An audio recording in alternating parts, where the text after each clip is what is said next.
so many lessons, I think, from the local search or the yellow story across the whole world. Some of them are very similar, some of them are unique, but I kind of tell my friends the story. I sort of think I've been in 4 chapters, and the first chapter, when I joined the business in the early 90s, was very much around.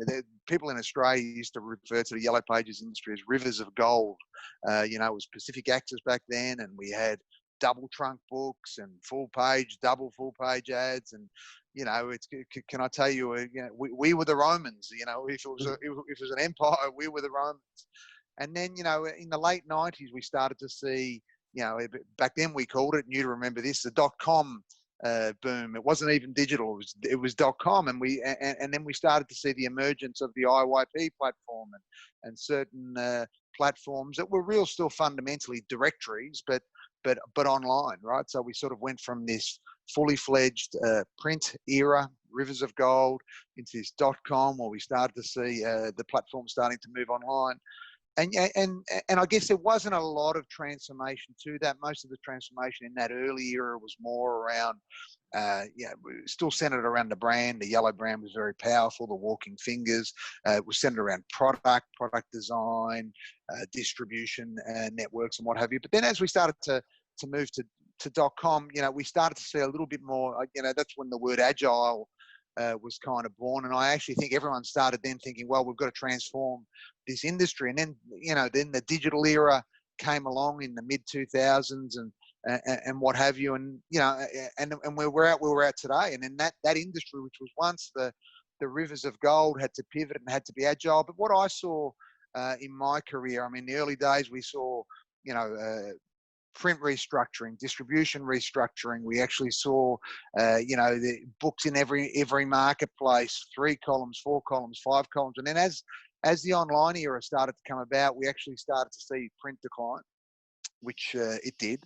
And, we started to see online take over, and then digital.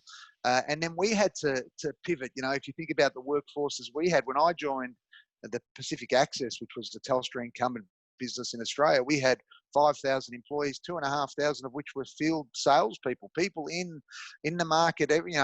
What a dominant opportunity. We had to transform that over time.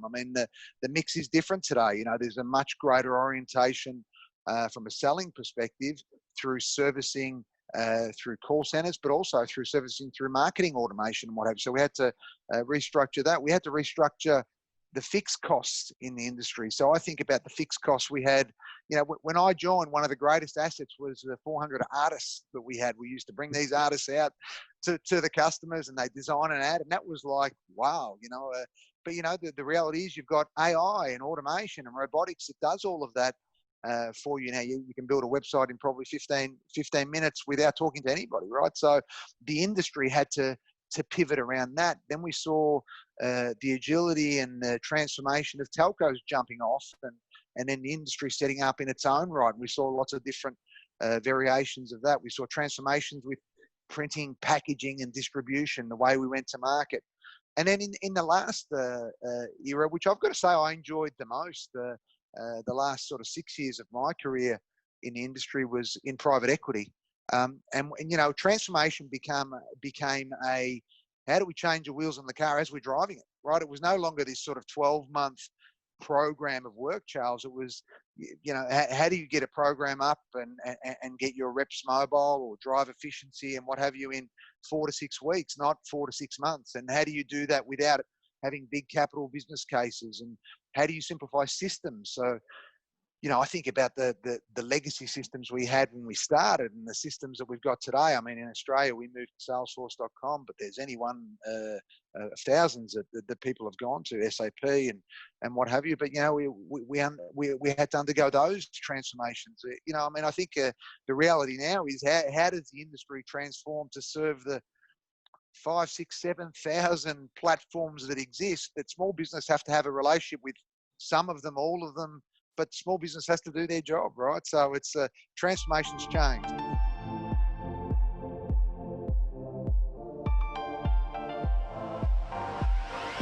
It would have been circa 1999, and Pacific Access, which was the incumbent, 100% owned by Telstra, the incumbent directory services business, set up a a pilot group. I was actually a part of this pilot group. I think there was about 30 of us operating out of a different office, and, back corner somewhere. And our mandate was, because the .com boom was on its way, online had come about, was to go and see whether we could create an online business, vertical business. And we came back with the recommendation that we thought there was an opportunity to have a vertical business in the real estate, the property domain. We thought there was an opportunity to have a vertical business in the automotive domain, being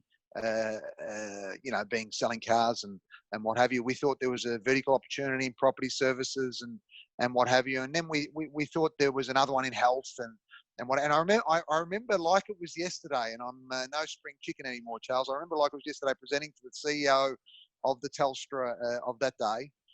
And I remember him looking at us and saying, who's going to go to a computer to actually want to buy a house or research a house? You guys must be. And can I tell you, we shelved that. We sold a couple of the concepts off. And this would be the same worldwide. I'm sure this thinking would have gone on. But in Australia, we sold those concepts off, or we gave them away for next to nothing, shut the projects down, and we doubled down as a consequence in the early 2000s on the print again. We went back and we introduced double page ads instead of going for the online verticals. And I think that was a poignant moment. We probably, and I understand it. We were protecting the EBITDA of the day as opposed to laying the seeds or planting the seeds of the future. I mean, another moment was in the mid, sort of 2010, 11, when we started pivoting, to new technologies and new platforms and what have you. We probably could have made that move retrospectively a lot earlier, and that would have allowed us to take, SaaS opportunities in the future to market ourselves. But again, it became around what was the priority of the day, and EBITDA was.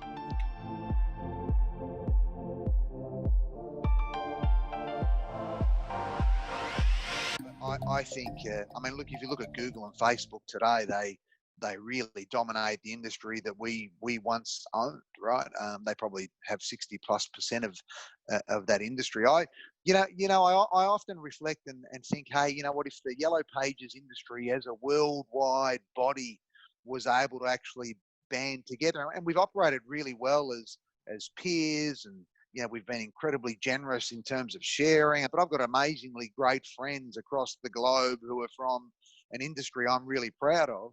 But we probably didn't work together to actually take that on, to explore the possibilities. And, and because we all stayed so isolated in our own domains, our own markets, we didn't get the benefits of scale, of a global scale that we could have had. I mean, it's interesting. We ended up all adapting our game to serve their model, and we still do to a certain degree today. So we've become, servants to that play, right? I mean, if you think about just the simplicity of a co-op, the Yellow Pages groups around the world, I mean, for each of them to have put in, some sort of funding for a co-op, a fund that wasn't about protecting the great business we had, but it was around future facing, looking for a new horizon.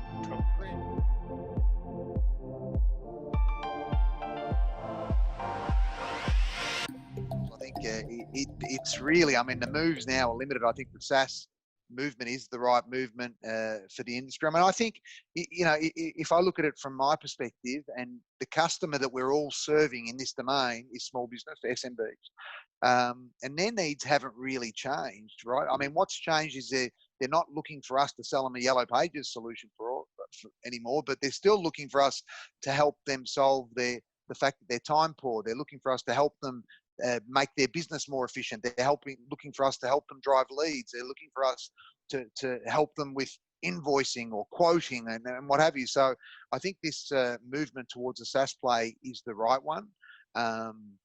It's definitely a complete leap and a complete shift for the business. But I think in order to stay relevant for small business, I mean, we're seeing it through COVID now. Those small businesses that pivoted early to some form of SaaS are probably going to weather the storm and be fruitful on the other side. So to answer your question, I think it is the right play. I think the small digital marketing agency model is challenged in its own right. I think it works okay at a bespoke, hyper-local level, but to take that with scale, again, Google and Facebook, 60% of the market, I think it's going to be challenged.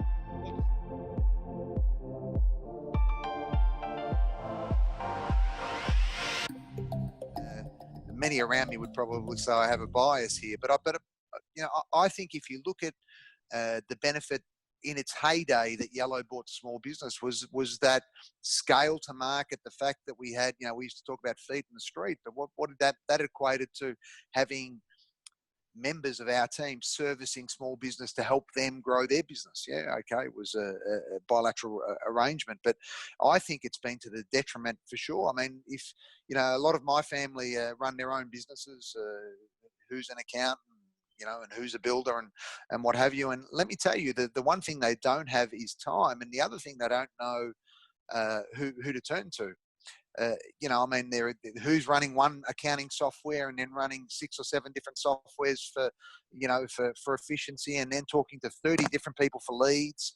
So I think that the small business community needs that, that central form of trust. And I think that's a pivot opportunity for the industry, right? And I loved your notion before. I think the industry, if they could pivot off the back of service, and it's different. I'm not talking about reps in the field or what have you, because service is a combination of AI, marketing automation. It's a combination of call centers who are able to solve a problem at a right point in time. But if they could pivot with some proprietary SaaS software to solve some of those needs, I think they'd be going a long way to cornering a component of the market. And I think the Thrive model, the Sensis model, is very much SaaS driven, and it's the right model for those business and those markets. I mean, I really like what Thrive are doing in terms of really trying to transform the industry. I think it is the right play. That said, I think there's still an opportunity for boutique or bespoke vertical plays that still really, it's never going to have the mass appeal, but I think it actually could build great trust at an SMB level. I mean, we've seen it here in Australia, you've seen it around the world in trades and services verticals, in health verticals, But I think the incumbent or the player that can actually take a combination of your own core value, your own proprietary set, and wrap that around, someone who can actually help aggregate, whether it be at a vertical level, all the noise, right? All the different apps and platforms and what have you, and just make it easier. Wrap that together through the service channels that they take. They'll be the ones that win. I mean, I think I hope I'm around in 50 or 60 years to see it play out. I think.